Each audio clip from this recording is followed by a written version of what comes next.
Hello, and welcome to the Holistic Fitness Podcast, where you'll learn how to get your goals without burning out.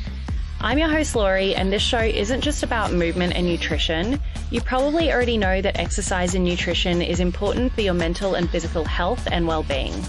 It's also about stress management, mindset, shedding those limiting beliefs, and working through some of that childhood trauma while you're at it. Today, I'm joined by Dr. Kelly Kessler, who is a licensed physical therapist, wellness coach, and host of the Rewiring Health podcast. She's also the owner of Optimal You Health and Wellness. Kelly helps highly sensitive, people-pleasing, perfectionist women in pain self-heal through nervous system regulation. Inspired by her own journey of recovering from an eating disorder and chronic back pain, Kelly has helped many women harness their profound ability to shift from survival mode to thriving. Kelly uses an integrative approach to healing, including a personalized audit education, community support, and actionable steps to create long-lasting results. I can't wait for all of you to listen to this episode where Kelly and I discuss chronic pain, eating disorders, perfectionism, and nervous system regulation. How are you going today, Kelly? Doing very well. Thank you so much for having me on.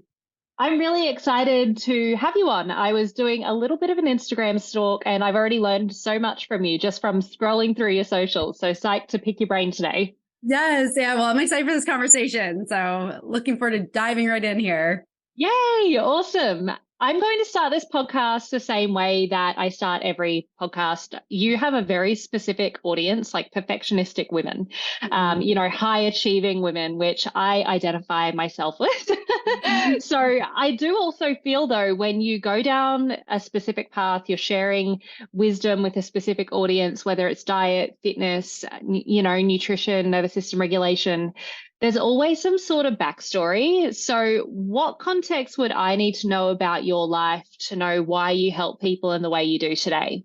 Yeah. So I basically help people who are how I used to be. So, it's always an ongoing process. Like when you're a perfectionist, high achiever, it's not like you flip a switch and it's done.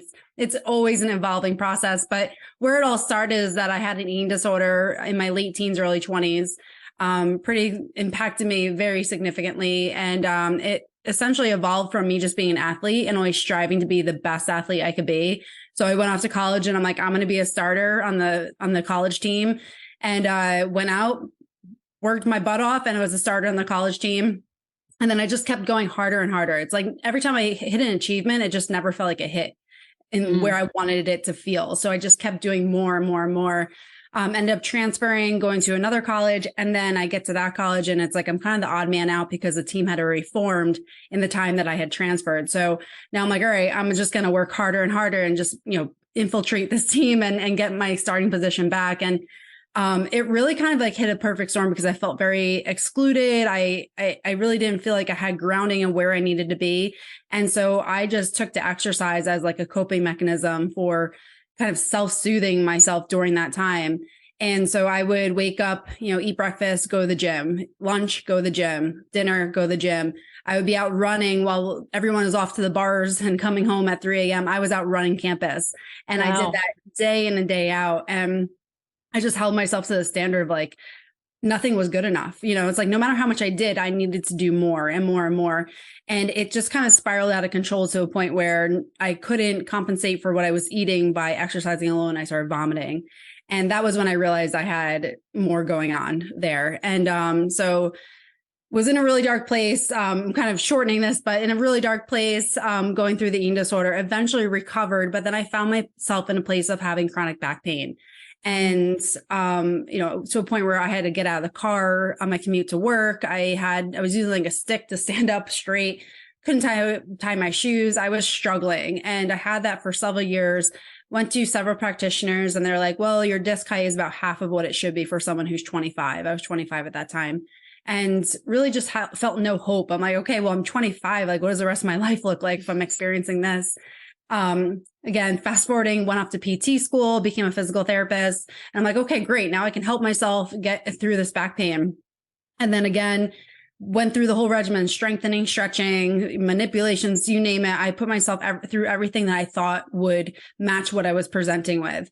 Still, I would ebb and flow of pain, but it never actually went anywhere. And then one day I ended up watching this documentary called Heal, and it talks about the mind-body connection. And it was like a light bulb went off. I'm like, oh my gosh, I never addressed what I was still dealing with. I was still doing perfectionist behaviors. I still was a high achiever. I still felt like everything I did in life was never good enough. I was still applying my worth to my accomplishments. I mean, everything was like still there, even though I wasn't engaging in eating disorder behaviors. So I'm like, holy, like, and I'm like, this is what's going on, because that was just causing this whole stress response in me. And so I started just working through that, and I recognized how dysregulated my nervous system was because of that. And really just dove in using the same determination that kept me through the eating disorder. I used that same determination to learn everything I could, dove headfirst, and eventually started opening the door to relief. And I'm here today. I have no back pain. I've had 2 children. I've done triathlons. I play field hockey again. I mean, I'm doing everything I want to without the pain. I feel like I don't feel like I'm in a burnout place. I don't feel overwhelmed all the time. I mean, it's night and day from who I was then to where I am today. I talk about that. I'm like, it feels like I'm talking like about a stranger, because I've evolved so much from who that was. So now that's why I'm just so passionate about helping people who feel that way, feel like their worth is attached to their accomplishments. They feel like they're never good enough, and they're just constantly pushing themselves harder and harder without ever feeling like they're full. Wow. I love the way you help people today, but what a story to get there. Geez, that's like eating disorder, chronic pain at 25, navigating through all of that. But I do also love, and especially how you said you use that same determination that kind of built some detrimental habits and I guess things that manifested in the body to actually help heal you at the end of the day. Yeah, absolutely. And yeah, I'm a problem solver. So just like I was trying to figure out how I could help myself, everything I did, I took action on, and it was a game changer. Yes, I love that. There was something that you said specifically. You applied worth to your achievements. Mm-hmm. Where do you think applying worth to your achievements comes from? Yeah, I've done a lot of soul searching through this, because I had a good childhood, but I felt like it was very much like there was a subconscious expectation of like, you're going to go to college. This is what you do, and, very much like black and white, like this is how you do it and this is how you don't do it. And there's like no gray. And so I've always been someone who never wants to disappoint anyone. So I felt like I never wanted to disappoint my parents, never wanted to disappoint myself even. So I was always like, okay, I'm just going to keep going. And this is just the path you take. So, and that's just what it was. I was in honors all throughout high school, got A's. If I got a B, I would berate myself. Like, how could you get that B? I go off, get my bachelor's, come out, and I'm like, okay, I still don't feel like I'm fulfilled. Went back, got my master's, still didn't feel fulfilled. Went back and got my doctorate, still didn't feel fulfilled. And I'm like, it's just no matter what I did, I was just felt a void in my life. And I'm like, I'm accomplishing all these things that I set out to do. I do it. And then I still feel like I'm empty. And so I think it just was like this mentality of feeling like you just have to keep going down this path. Like this is the set path, you keep going. And I kept hoping that I would feel a certain way, and it just never hit. So I'm like, okay, I got to do the next thing. Yeah. Isn't that crazy how you like follow that path to an absolute T? Mm-hmm. You follow that path to an absolute T of what society says that you will be happy if you do. And we get that messaging, even though like our family loves us and wants the best for us. And I'm not saying that you getting your doctorate would be a mistake by any means, because I'm sure you learn a lot that you're grateful for. Mm-hmm. But it's crazy how we get fed these messages that achievements will give you fulfillment. 100%. And yeah, and it just doesn't. And And that's what I've come to realize now. But at the time I was just like every time I did something that I said I was going to do and I came out and I just felt that emptiness, I'm like, what is wrong with me? Like, that's what I asked. Like, what is wrong with me that like, here I am. Like if you look at me on paper, it seems like I have everything together, but there's just this emptiness and I couldn't figure out why did I feel empty? Even though everything, if someone was on the outside looking at my life, they'd be like, oh, she's got to be happy. She's got a lot of things going for her. I just was not happy. I love that you have the courage to ask why, though, because a lot of people accept mediocrity or accept, go through that whole process and accept that that's how they're meant to feel rather than continuing to ask questions. So I guess that leads me to my next question. What for you is fulfillment? Like, what's helped you kind of fill that hole? Yeah. So it was just a lot of soul searching and recognizing, I really just had to dive deep. I recognized I had negative beliefs pouring through my head. Like I would ruminate on the most little minute details in my life. And I could literally have 99% of my life go well, but the 1% that wasn't going well, that's what I was thinking about. Yeah. And so it really was just transforming my mind. And I didn't realize how warped my mind was at that time until I started diving into it. And I'm like, oh my gosh, that's not true. Like I've been living by that for my whole life, thinking that like, that's how it is. Or, I just was very stubborn. I'm like set in my ways. I'm like, well, this is how I think. And that's how I'm going to think. And this is how, I'm right. And that's it. And I wasn't humble enough at the time to realize that like, this is not serving me. And that's what I've come to realize now. It's like, there is so much abundance in the world. I was living in a world of scarcity and there's so much good in the world. I was living in a world feeling like everyone was against me. There's the world I felt like was working against me in so many ways. Like, oh, of course this would happen. Here's another thing that just doesn't work out. But I didn't realize that there are so many lessons that we can learn from the things that don't work out.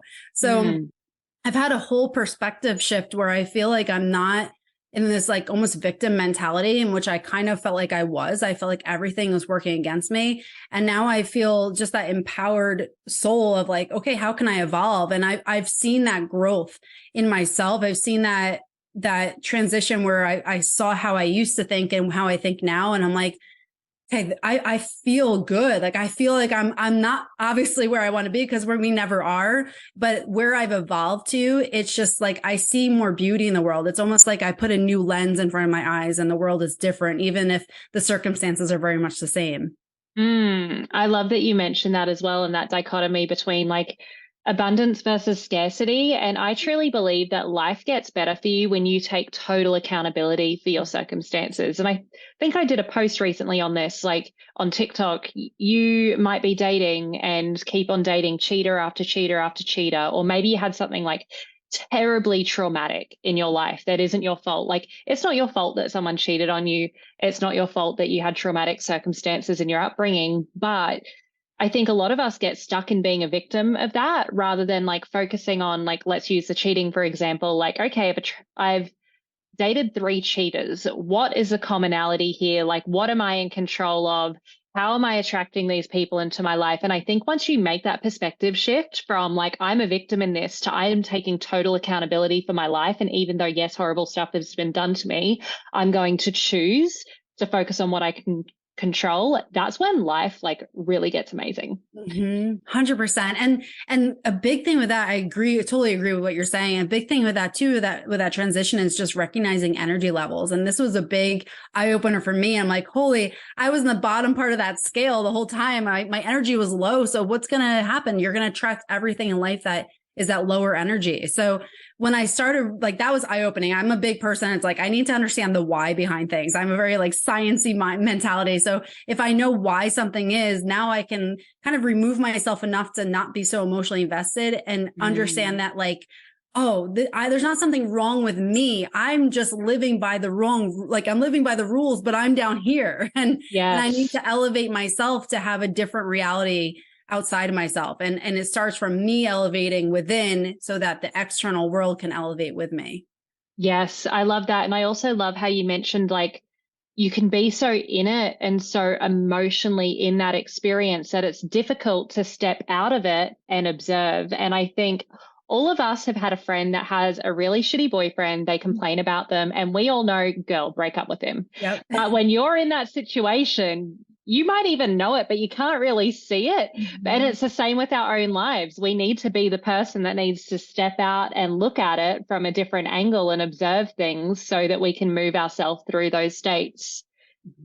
Absolutely. Yeah. It's all about perspective. And if we can look outside and realize that whatever's going on right now is such a small fraction of our lives, but if we can step out and be like, okay, what would I tell somebody in this position if it wasn't actually me experiencing it? And that just gives us that removal and that pause for a minute to be like, how can I look at this differently to not just be in this like role where, oh, what's happening to me again? Yes. You know what? My podcast guest last night asked me my final question that I ask all of the guests.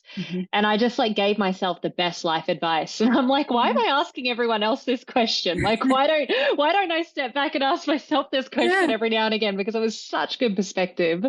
Yeah, it's so true. And it's like sometimes you get talking, you're like, oh my gosh, that does help me too. Yeah. Yeah, it's amazing. Definitely. I'm curious about these energy levels that you mentioned. So can you describe a little bit about like the lower energy and the higher energy and how you might like, 2 questions, like why it's important to move through them and like how you might do so? Yeah. So it's basically a spectrum. And so some of the energy levels that are lower, like shame, guilt, blaming ourselves, just sitting in those like negative thoughts. So again, when I look back on where I was in that shame and guilt. I mean, everything, I literally would say, I feel bad. Like literally that was everything, like for everything I felt bad for. And so that's where I lived. But the higher end of the spectrum is like gratitude, joy, enlightenment.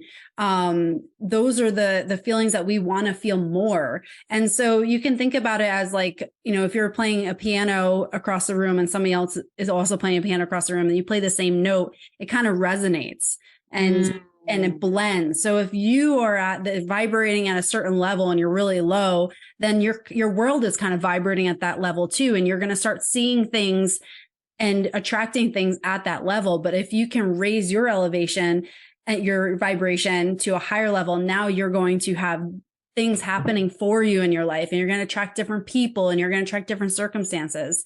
So we can move through those levels. And even if we're experiencing something really awful in our life, allowing ourselves to have compassion in that moment rather than being like, what's wrong with me? Why am I so upset all the time? Like giving yourself compassion is the ability to elevate yourself in those levels. So it's not saying that like life is great and everything is butterflies and candy. It's not like that. It's just that you're comforting yourself, soothing yourself, giving yourself compassion rather than berating yourself, rather than coming down on yourself for every little thing that didn't go exactly how you planned it.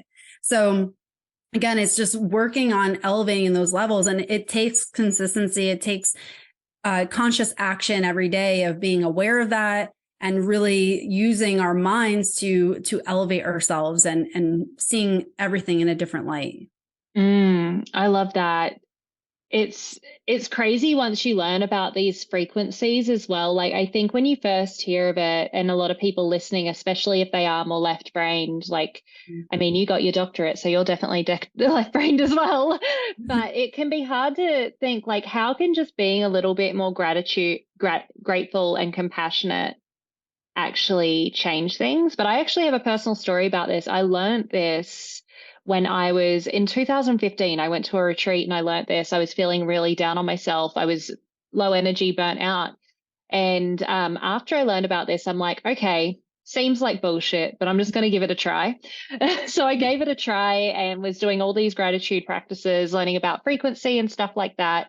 And within a month, the boyfriend that I was with that I thought was great divulged something to me that was actually relationship breaking. And then I lost 30 pounds after breaking up with him. So it was really weird that just by me changing my energy, what couldn't be in that energy, like couldn't exist. And yes, like it was their choice to share that information with me, but it didn't seem coincidental. I don't know. Do you have any personal stories like that where like things just have shifted from you being more grateful or moving into those different frequencies? Are you tired of constantly feeling burnt out while trying to achieve your goals? Do you find yourself struggling to maintain motivation and productivity over long periods of time? I'd like to introduce you to the Goal Getting Journal, the ultimate solution for those of you who want to surpass their goals without burning out. Our journal is designed to help you set achievable goals, track your progress, and maintain a healthy work-life balance.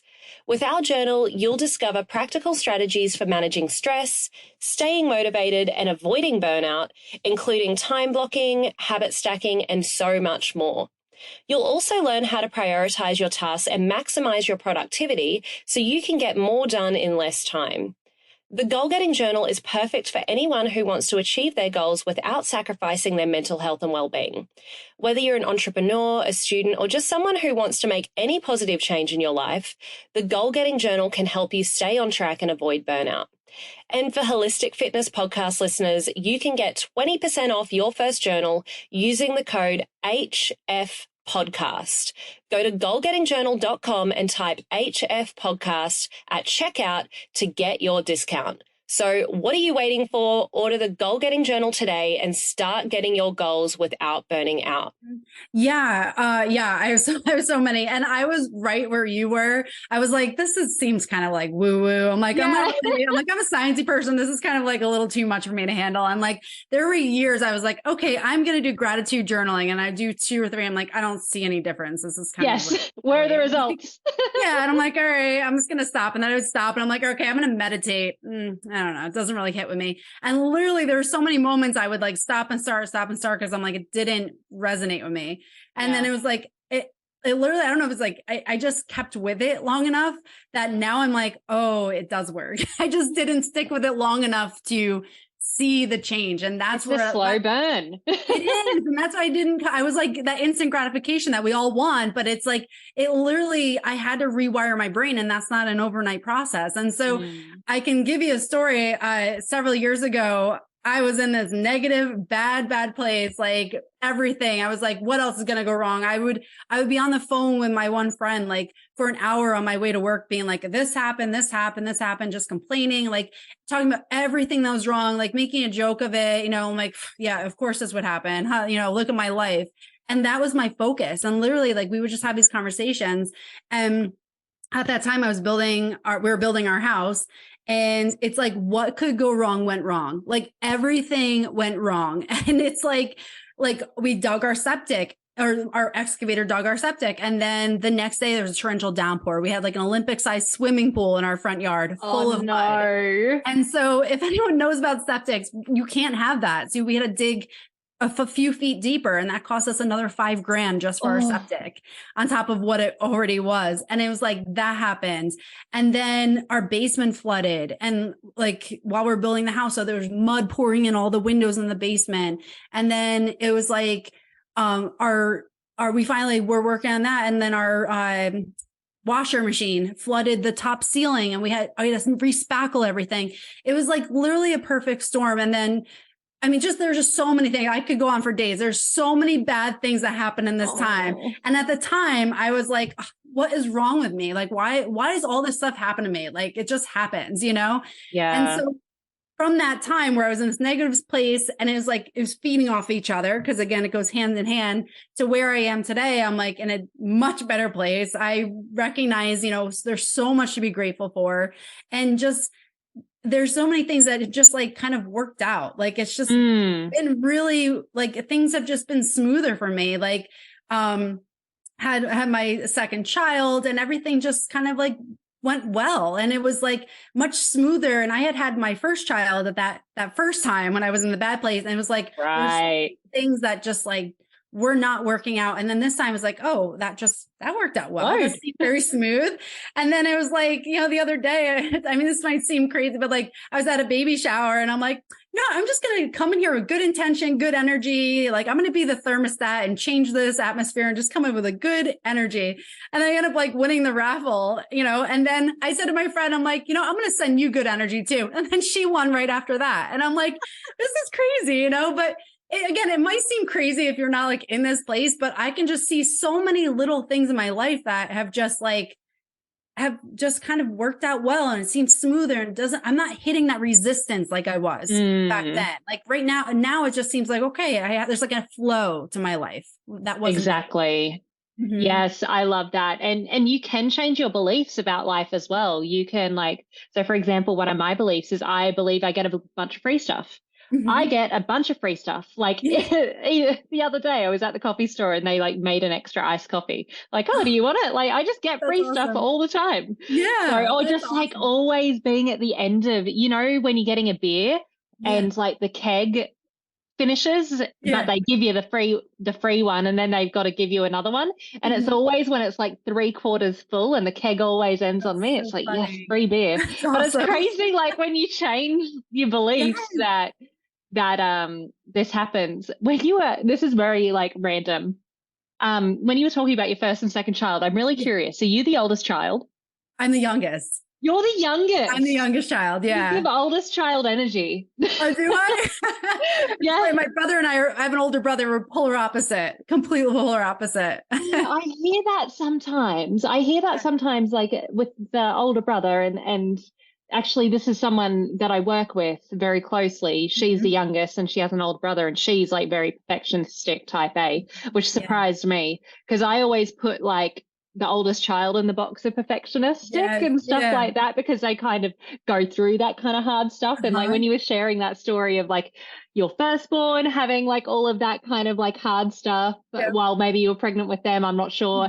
And then they're younger born, everything flowing a bit easier. But that's just a random segue I was curious about. Yeah, that's funny. Well, my brother is very much it's okay. Everything will work out. Very type B. So I think we just switched. Yeah, you just swapped the dynamic. Yeah. Yes. My brother and I have the typical oldest sibling, younger sibling, but I'm the oldest. And I asked my mum, what did I like to do before 7? Because that's one of the things that you do with coaching. It's figure out what you like to do before your subconscious. And she's like, well, acting, you've always wanted to be an actress. You've always been on stage teaching and bossing around your little brother. That's so funny. Leadership skills, I call it. That's right. You were learning them early. Yeah. That's funny. I would love to dive into this eating disorder, because a lot of people who listen to this podcast have had an eating disorder in some sort of way, whether it's yo-yo dieting or whether it's more so binge eating. So I'm really curious, in your opinion, where did your eating disorder, you alluded to it a little bit, but I'd love you to dive deeper. Where do you think it stemmed from? Yeah, that was another thing, because I've been asked that before, and I was like, I really had to do some soul searching, because again, growing up, I did have a good childhood, but the more I kind of dove into it, I'm like, okay, there were little things, very subconscious messages I was getting growing up. And at the time, throughout my childhood, my mom, that was a time where step aerobics were big, and these fad diets were, they're still kind of big, but they're really big at that time. And my mom was she would do every fad diet, and she was very she would always critique herself, and it'd be in front of me, and I would hear that. And I think just these subconscious messages, got into my head, where it's she doesn't like how she looks, do I need, maybe that's how I should feel. And she wouldn't take pictures because of that. And, that's of getting into me. And I remember even there's little things I remember. My brother, again, the older brother, it was, at the time you just tease each other, but I remember a few times he had called me a fat pig when I was a child, and it classic brother. Me. Right. Yeah. Exactly. It's a brother sister thing. It happens, but it's so not cool. Yeah. But right. It is a classic brother thing. It really is. Yeah. And it's I think the combination of that, I'm feeling this way, but then he's calling me that. I'm like, well, maybe I am, and it's it just felt very vulnerable. And I remember looking at my childhood desk, and I found this note I had written myself when I was 10, just saying, you're so fat. And I'm like, oh my gosh, I was 10 years old, and I'm writing that about myself. And I think it just kind of snowballed. It just grew more and more, where I had this disdain for how I looked. I felt like I had to be a certain body type, and I was never going to be that body type, no matter how hard I worked. I'm more of a muscular, athletic body type. That's who I am. But in my head, I had to be that thinner, slender person. And I realized now that was never going to be what I was going to be, but that was what I was striving for. And so I thought that once I got to that point where I was thin, and, I thought then I would feel okay, everything feels okay. I'll be happy. I'll attract the right people. And, it's just, again, it's one of those things. It was never going to happen. And I just thought it was. And like, I look back at pictures, I'm like, oh my gosh, you were thin. It's like at the time, all I see is like the insecurity, like of how I felt that time. Like I wouldn't even like stand up straight because I didn't want my belly showing at the time because I thought it was so heavy. And it's like, I look back, oh, that poor girl, but there's just straight insecurity when I look back at those pictures, just like she was so sad, even though she's wearing a smile on her face. And yeah. It's a lot like that quote I've heard before. Like, it's kind of a joke. It's like, I wish I was as fat as when I thought I was fat.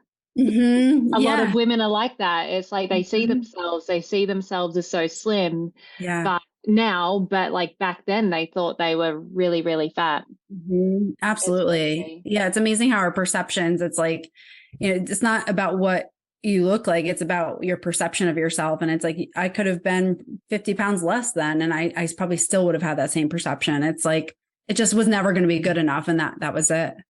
Yeah. Well, there's a lot of like body dysmorphia in the bodybuilding industry. You can be the fittest of the fit and still not think you're good enough. So, what you've done and really done the inner work is key, because you could have, you may not have, but you might have gotten to what you thought was your ideal body, but you probably, even then, that wouldn't have been enough. It would have been like getting the doctorate. It's like, all right, I'm at the top now.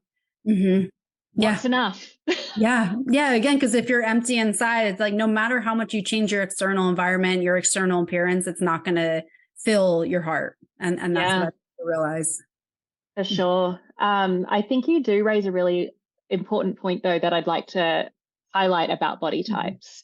Yeah. So genetics is a really important part of eating and fitness. I think a lot of people will see and compare a photo, especially, I don't know exactly your age, but definitely even when I was in high school too, the skinny phase was really popular. So I'm not sure if the skinny thing was a thing back then, but I have hips and I have a butt and I have thighs. That's very sexy and desirable now. But also, I'm not going to sell a 60-day booty program and tell someone that they're going to get the same booty as me, because they're not. Like, some people will need to eat like a bodybuilder and train like crazy and be comfortable with having a little bit more fat before they move into a cut to have a booty like that. And it may be years of dedication. Like, we all have different bodies. The best we can do is move often and eat well most of the time. Absolutely. Yeah. And it was that time, like when I was younger, that like the skinny phase was in, and that's what I was shooting for, because I'm like, desirable and the thigh gap. And I feel like it really has evolved, that it is better and more acceptable now to naturally have curves. I mean, women naturally hold a lot more body fat than the skinny image that we had back then. And again, is we can just accept ourselves and realize that we don't have to push harder and harder and harder to get to a healthy place. And I think a big thing back then for me was, I was exercising back then almost to like punish myself. But now I exercise in celebration of myself. Like, this is my body. Like, I've done amazing things. I've grown 2 kids, like gave birth to 2 kids. Like, I've overcome the eating disorder. I've overcome back pain. I'm like, I need to celebrate my body and just love it. And like, it took a lot of evolution, but I literally had to relearn a healthy relationship with exercise because I didn't have that back then. So now I can exercise and not feel like, well, I didn't run 14 miles. It's not good enough.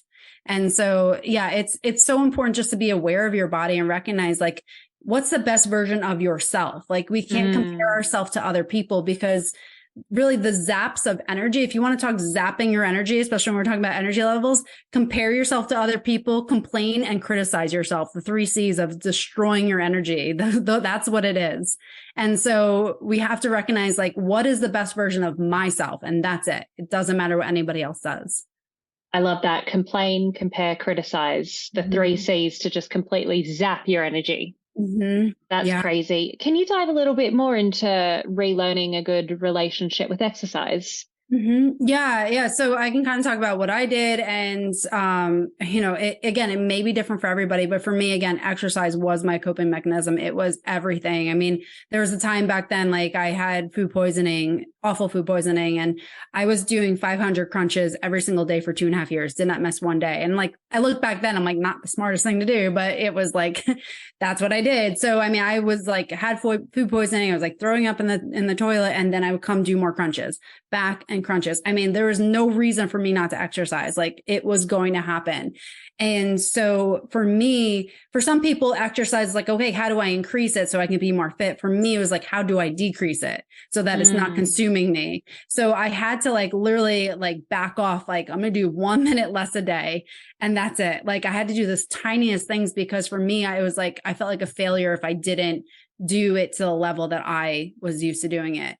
And then, you know, over a course of years, I actually got to a point where I did not exercise because I almost had to like just stop. And again, it was like weaning it down. It took a long process. And then I had to kind of learn, okay, what does that look like now that I don't have to go out and run for 3 hours? Like, is a half hour good enough? And that's what I've come to this point now, where it's like moderation, and whereas I'm not in this excessive mode. But again, there was a lot of that healing from within, that I wasn't filling the void because the void wasn't there anymore. So I was filling the void with exercise. I helped myself gain this like love for myself. And I no longer felt like I had to use exercise to fill that, because it wasn't a void. So that's really where I've evolved, because again, I had a very unhealthy relationship with exercise. And now I regularly exercise. I lift, I run, I play with I'm like regularly exercise, and I love it. And I can do a half hour and be okay. I'm okay with that. And so it is possible to recover from an exercise addiction, but it does take a process and a lot of like self-compassion to do it. Wow. Massive congratulations, because I can't imagine how difficult breaking those thought patterns would have been, going from a 3-hour run to a 2-hour run and convincing yourself that you're not a piece of poo, you know? Yeah. Like that would have been a journey in itself. Yeah, it was. And I'm not like minimizing it. I'm saying it quickly here, but it was years of doing that. So, and it was a roller coaster. I mean, there was a lot of like setbacks, and it was not a linear journey by any means. So if anyone listening is going through that, it is a process, but it is possible. So that's the beauty of it. Tell me more about the women you help today. So, you know, now that you're out the other end of it, who do you help, and like, what do you help them with? Yeah. So I help high achieving, people pleasing perfectionists achieve relief from pain and stop feeling burnout and overwhelmed. And so I help them through, again, relearning patterns. So like recognizing like, what are the things that are contributing to this constant stress that you're feeling? And a lot of times we have like so many, you know, especially when we're perfectionist, high achiever, it is that void that I felt for years of like, you're not good enough. You need to do more. You need to push yourself harder. And meanwhile, you're trying to juggle all these things in your life. Like you may have kids, a job, you're trying to be fit. You're trying to do all these things and be the best at everything. And at some point you start draining yourself so much because you're not actually filling your cup. You're constantly just giving everybody your energy and time. And that also causes a lot of stress and a lot of inner turmoil. And then that stress causes the nervous system to become very dysregulated. And it's like this perfect snowball effect. And so what happens when we are stressed and we're a high achiever, we go do more work. We go do the laundry that's staring at our face because we can't sit on the couch looking at that laundry right there. Or we can't sit on the couch with a full sink of dishes. We can't sit on the couch when the grass isn't mowed. So it's like, we just fill our void, and our coping mechanism is to check more things off the list to go exercise, which when we're already stressed and we're exercising hard, that's perpetuating the stress response. So what I do is I teach women how to break that cycle and actually do things that serve them and bring their nervous system back to that homeostasis or that level of like a regulation where it is flexible. Because when it's not flexible and we're always in this heightened response, that's when we start experiencing increased tension, increased pain, headaches. We can experience reproductive issues, decreased libido, digestive issues, you name it. Everything that the nervous system is running, which is like your operating system of your body, will become dysregulated, and you'll start seeing a lot more symptoms happen. And when you're in pattern of symptoms and then symptom management with more stress, it's just a vicious cycle. That is so awesome, the way that you're helping people, and so bloody relatable. Like when you mentioned like I have a dish full of dishes, a sink full of dishes right now. And I looked at it before coming here and it pissed me off. Yes. I was like, yes. I'll finish recording at 8:30 p.m. and I'm like, I am doing those dishes. Exactly. I am curious though, because like my mental health is a lot better in a clean space. Is burnout like the amount of things you're doing, or is it something else? Like what contributes to somebody being burnt out? Because some people seem to have more capacity than others, and I'm wondering, and seem to do it with ease. So kind of like what contributes to it? Yeah. So burnout is, again, part of that like sympathetic response. So we have with our nervous system, there's a sympathetic response, which is, I'll just shorten it, like a stress response. And then we have a parasympathetic response, which is like that peace, like, oh, everything feels good. You're relaxed. Like that's where we want to be. But again, for high achievers, we're usually not in that state. And then we're that stress response. And so when we activate that sympathetic nervous system, we have the fight, flight, or freeze response. And a lot of times when we're burnt out is that we've activated that system so much and we overwhelm ourselves. We overextend ourselves. We do more and more and more and think that we can because we don't think we're human. We think we are superheroes and we can just take on everything. And when we constantly are running that system in hyperdrive, things drain because it takes a lot of energy to maintain that level of achievement, that level of showing up for everything and never saying no. And so the burnout comes from that system being on so much that we get into this like stuck on position. And when we've kind of hit our limit, we crash. And then we crash where we feel like we're almost like paralyzed. Like I'm so exhausted. I can't even do anything. I'm shot. I'm drained. and that's where that burnout cycle is. And so you get burnout and then you kind of, it's like the shut off for a little bit. You feel like you can't even do anything that you're used to doing. And then your system kind of musters up a little bit. And then what happens, instead of getting in that nice, peaceful state, we go right back up to that sympathetic response. We're like, okay, I'm a little bit better. I'll do all the things again. I'll show up for everybody. I won't say no to anybody. I'll do everything 100%. And it's that cycle again. And so when you look at people who experience burnout, the reason why some people burn out quicker and some people don't burn out is the level of their flexibility of their nervous system.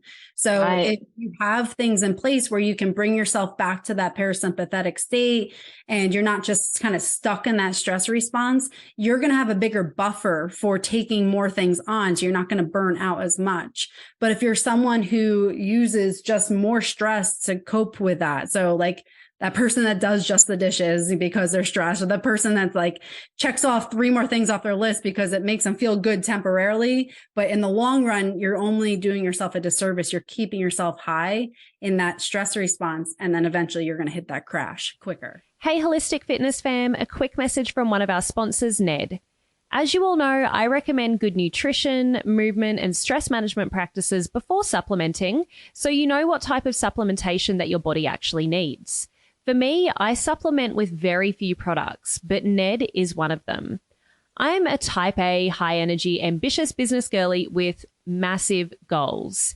And sometimes I honestly just need to chill out and relax a bit. I've found that both NED's de-stress and sleep blends fit in with my busy lifestyle and ambitious goals, but I was honestly not a big fan of CBD products before trying NED, mostly because of the culture surrounding weed. I just didn't want something that was going to alter my state of mind so that I became much less of a goal-getter or less ambitious. That was until I learned about full spectrum hemp and their benefits. NED blends are chock full of premium CBD and a full spectrum hemp of active cannabinoids. NED's full spectrum hemp oil nourishes the body's endocannabinoid system to offer functional support for stress, sleep, inflammation, and balance. These products are science-backed, nature-based solutions that offer an alternative to prescription and over-the-counter drugs. All of NED's full spectrum hemp oil is extracted from USDA certified organic hemp plants grown by an independent farmer named Jonathan in Colorado. I'm obviously a big fan, but don't take just my word for it. NED CBD products have over 2,000 5-star reviews, and they work with incredible partners in the medical field like Dr. Caroline Leaf, Dr. Christian Gonzalez, and Dr. Will Cole.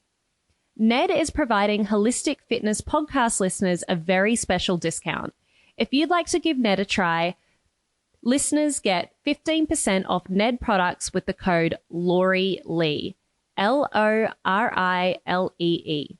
Thanks, Ned, for sponsoring the show and offering a natural remedy to bring balance to so many people's well-being. That makes total sense in terms of like it's that nervous system flexibility. So I guess my next question is like, let's use the dishes as an example.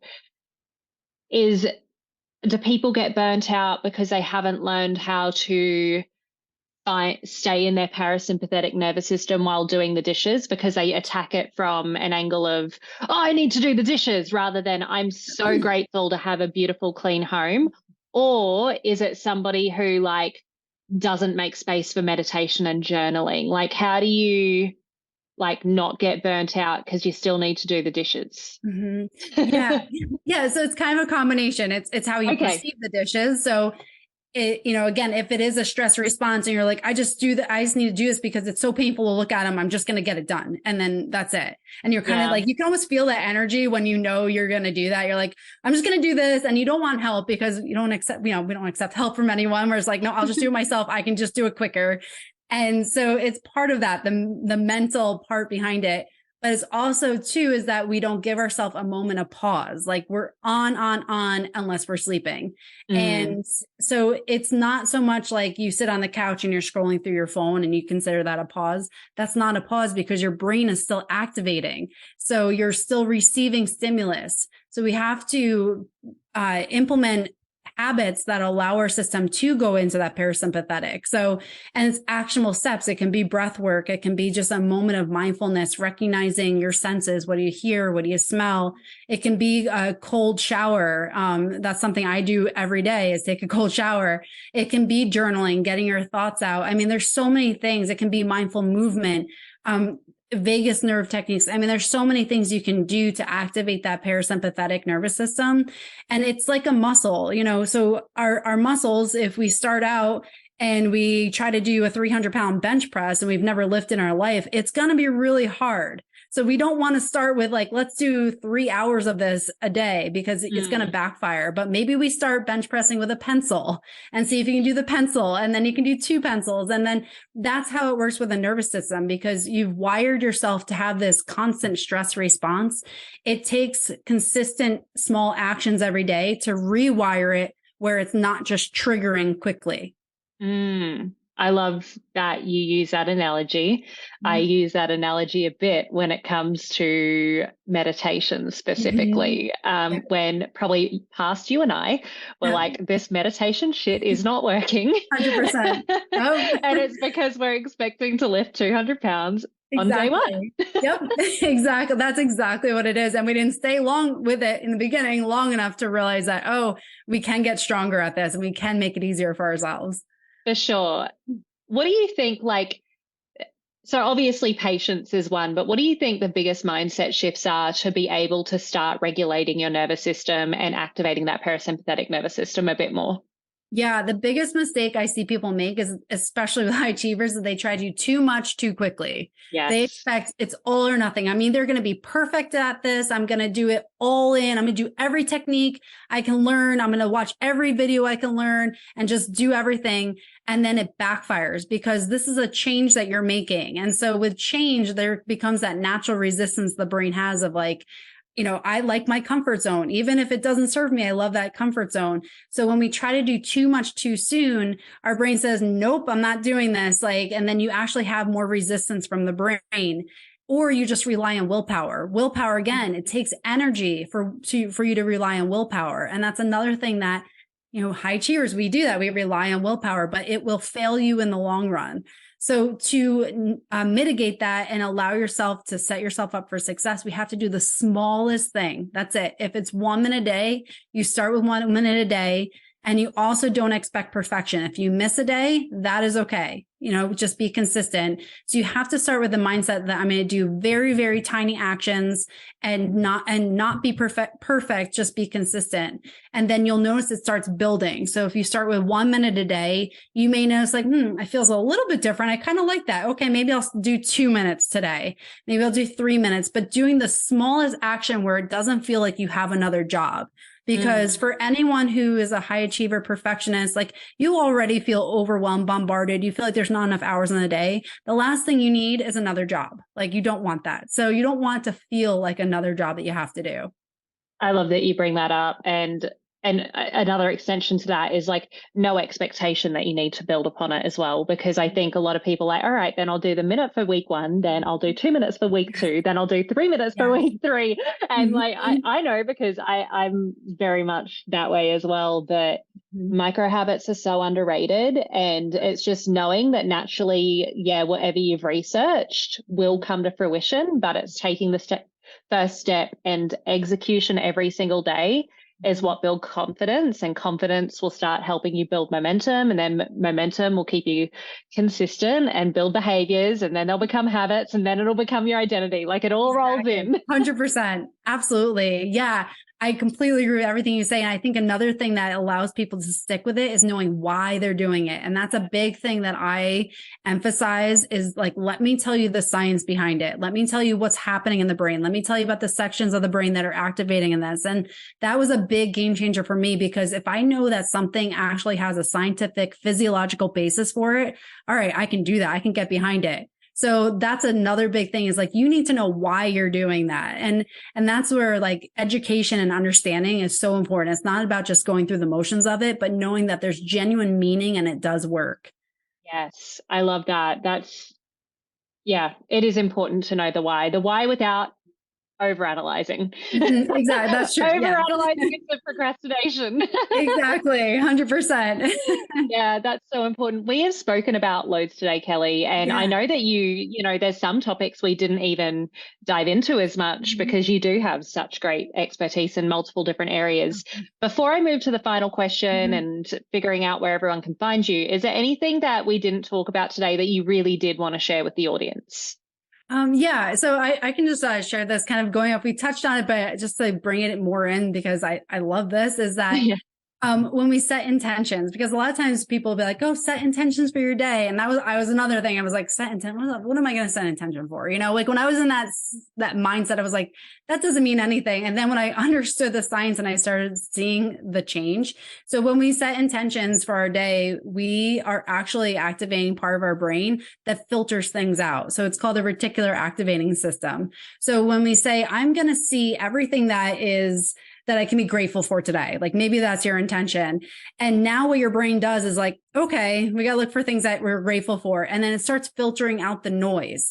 So that's awesome. Yeah. We're stimulated all the time with so many things. So if we can set the intention, like this is what I'm going to look for. Now your brain has a direction to look for. But if you're negatively thinking all the time, you're going to see more negativity in the world. And that's what it's filtering out. So you have this system in your brain that you can use to filter out that serves you, or you can use it to continue down the path of looking at everything negatively. Wow. So what's that called? Your reticular activating system? Correct. I'm going to have to do some research on that. That's super. Like I know a bit about brain health. Like my business is called Brain Bootcamp, so very big fan of that. But that's something I haven't dived into. And I love the way so the analogy I use is if you're buying a Subaru Outback, you're going to see a whole bunch of Subaru Outbacks. But you're like, okay, this is the specific part in the brain that it is. Yes. But that's what it is. It's like a literal physiological thing. And the more you set those intentions of like seeing things that you're grateful for, or positive things in your life, or good people in your life, now your brain gets stronger. It's like it becomes, the wiring becomes thicker and stronger and quicker at getting that wired out than the negative thoughts that you've been wiring to be strong. Wow. That's awesome. I love that. That's so cool. We do have a final question on this podcast. That final question is, we're fast forwarding a few decades here. Your 70-year-old self is going to have a conversation with you. What advice or golden nugget do you think your 70-year-old self would say to you right now? Oh, that's a good one. One thing would be dream bigger. That's been something Yes. I didn't do a few years ago. And I'm like, oh my God, that's possible. So dream bigger and stop doubting yourself. I think that's the biggest thing. That's something that's one of my limiting beliefs is that self-doubt. And I think that older version of me be like, would you just stop doubting yourself already? Like you can do whatever you put your mind to. And I know it and I preach it and I am trying to believe it as much as I can. And that's one thing. It's one of those things that I'm evolving and growing. And it's like, again, we never hit that point where we're like, hey, everything's good, I'm done. Like that's one of those things that I am still consciously working on is like just going for it and not doubting myself ever. So I think that would be dream bigger, don't doubt yourself.